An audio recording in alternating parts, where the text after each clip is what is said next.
7, 8, 9, 10, 11, 12, 13, 14, 15. Voilà, on regarde si on veut mettre le bouche à bouche. Sinon, parce qu'on n'a pas les moyens de protection, c'est le réanimant. Il y a une autre personne qui tient le bébé là, avec un réanimant pédiatrique, qui met là le masque, et puis on va réanimer l'enfant. Donc c'est différent de 15, voilà, de 15 massages, de doucement, parce que sa cage thoracique, il est sensible, il risque d'être cassé. Donc voilà, 1, 2, 3, 4, 5, 6, 7. Il est renversé au niveau d'un accident de la voie publique, ou sinon il a eu la détresse respiratoire à la maison. Donc, suite à une intoxication, tu parles du gaz, je ne sais pas moi. Et chez l'adulte, c'est différent. On va voir l'adulte, c'est différent. Là, c'est un petit bouton. Voilà. Un truc chez elle. Doucement.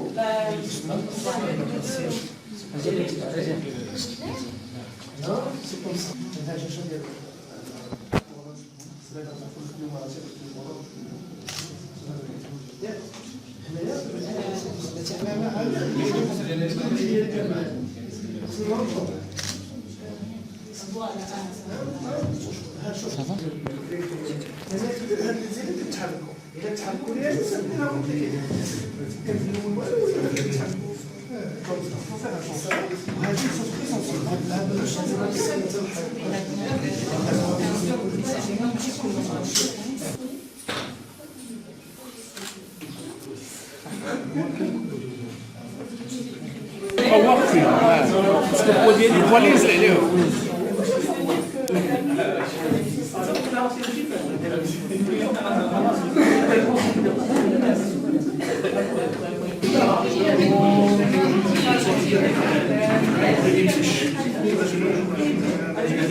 Voilà, comme je maîtrisais le patient.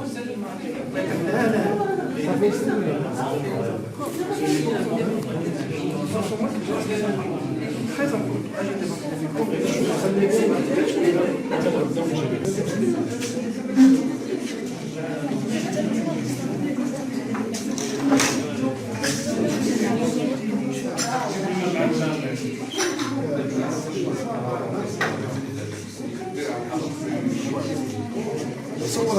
Complexifier le système de ventilation. Au niveau de la tête, vous allez trouver des yeux qui sont là. Ah oui, d'accord. Okay. Mais surtout, un orifice nasal et une bouche. Et vous allez pouvoir y faire passer des sondes d'intubation de diamètre 7 au maximum. Ça, c'est important parce que plus gros, vous allez abîmer le dispositif. Donc du 6,5, du 7. Dans le notice, ils disent jusqu'à 7,5. Moi, je trouve que ça fait un petit peu gros 7,5. Donc limitez-vous au 7. Et ce que je vous propose d'ailleurs, c'est dans le matériel que vous laissez à disposition des étudiants, ne leur mettez que la taille correspondante. Ça ne sert à rien de leur mettre du 8 si vous ne voulez pas qu'ils l'utilisent. Donc limitez-vous au 7 au niveau de la taille. Deuxième point important, le mannequin est en plastique. Votre sonde d'intubation, elle est en plastique. Plastique sur plastique, ça frotte, ça ne pollisse pas. Donc à votre avis, qu'est-ce qui va être fondamental pour que les étudiants ne soient pas embêtés, qu'ils n'abîment pas votre matériel? Lubrification.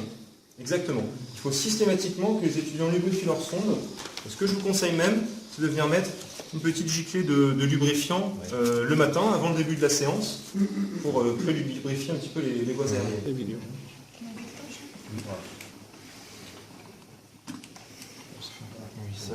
Voilà. Super. Et vous voyez que là, on a le petit opercule où on va pouvoir remplir le liquide et puis le vider en fin de séance. Bien le faire sécher. C'est le sécher ouvert, vous n'allez pas le ranger humide. Par celui-ci, modèle assez simple, permet d'entraîner les élèves pour les injections intramusculaires, donc dans la fesse. Et c'est un modèle qui permet également de leur présenter l'anatomie de l'intérieur pour leur expliquer pourquoi la localisation et pourquoi la profondeur. Donc c'est un modèle qui permet de faire le geste, mais permet également de commenter la réalisation du geste, et en particulier pourquoi le quart latéro-externe et pas ailleurs. Parce qu'on va retrouver du coup le réseau vasculaire et nerveux, et en particulier le gros réseau nerveux qu'on ne peut pas bien entendu. L'objectif de ce mannequin-là, c'est que les infirmières et les infirmiers puissent pratiquer, ou les élèves, un maximum de gestes avec le maximum de réalisme possible. Donc si on part de la tête, à votre avis, qu'est-ce qu'ils vont pouvoir faire au niveau de la tête?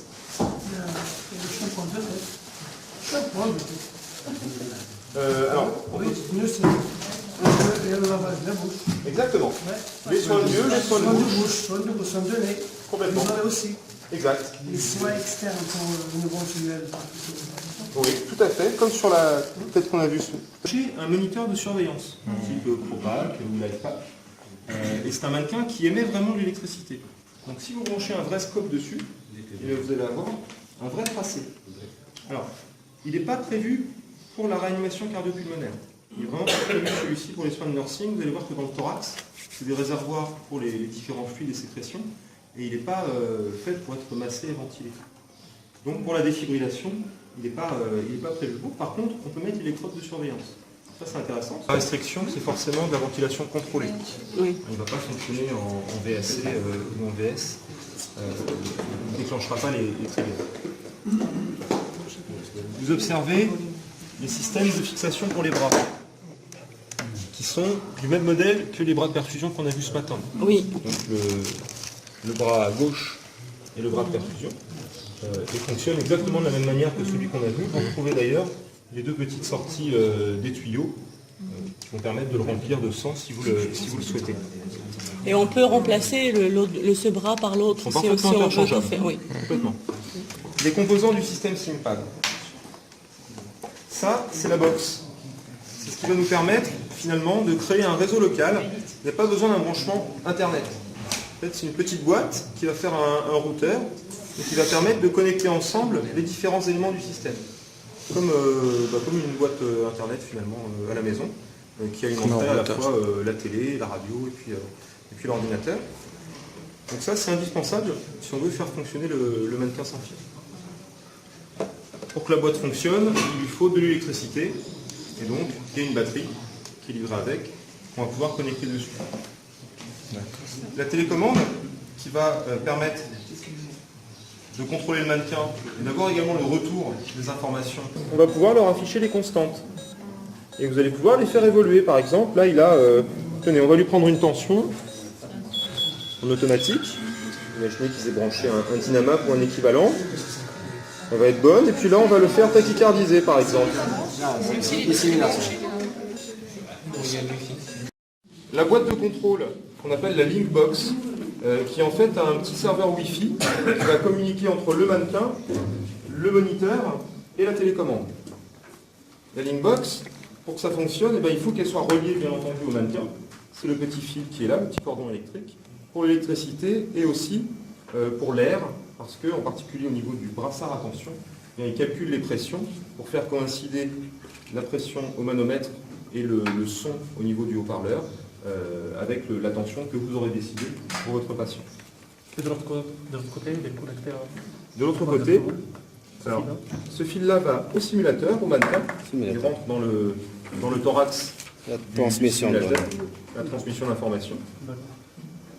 Petite particularité pour le scope, quand vous écoutez pas hier, quand vous voulez connecter un ordinateur, parfait. Et on va pouvoir jouer comme ça. Parfait. Vous pouvez laisser à 2 minutes, 2 minutes 50, si vous voulez, très bien. Vous voyez, dans notre état temporaire, là, on a toutes nos constantes, on pourra mettre autant de constantes qu'on veut. La saturation, ok. Au niveau des télécommandes, est-ce que ça se passe bien? Monsieur fait la remarque, il y a une étoile sur le titre de l'État. Pourquoi est-ce qu'il y a une étoile maintenant? C'est vrai, c'est pas pour ça.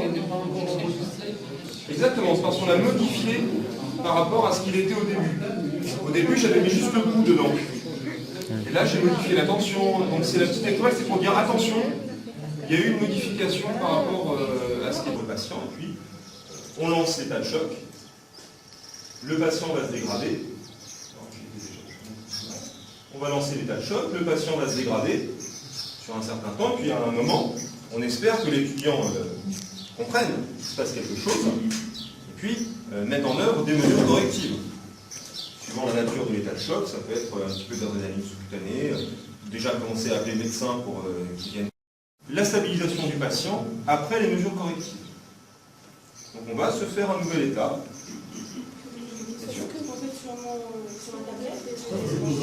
C'est qu'il faut que ce soit ce module-là qui soit connecté. Vous vous rappelez, il y a deux abdomens différents, celui-ci avec le haut-parleur. Exactement, et celui-là avec l'estomie. Donc c'est soit l'estomie et la vessie, soit l'auscultation. On ne peut pas avoir les deux en même temps. Parce que dans celui-là, on met du liquide en fait, et haut-parleur plus liquide, on n'a pas pris de risque. Ça finit par faire des petits soucis. Ici, un petit onglet qui permet d'utiliser les voix préenregistrées. Et je propose qu'on les essaye un petit peu. Parfait. Et vous voyez en haut de votre écran, il y a un symbole casque qui est apparu. Vous le mettez sur les oreilles ou autour du cou. Le petit micro est là. Et pour parler, c'est un système de talkie-walkie. Comme une radio ou un talkie-walkie, il y a un petit bouton sur le côté. J'appuie sur le bouton jaune, je parle. Je vous en prie. Ok. Qu'est-ce que je vis? Test. La voix, hop. Test. Parfait, le petit micro est là et je vous en prie, on va pouvoir. Un dossier d'accueil, un dossier patient. Vierge pour le coup, parce que c'est notre infirmière d'accueil qui va le remplir ce dossier-là, en faisant l'interrogatoire. Au niveau de l'environnement, je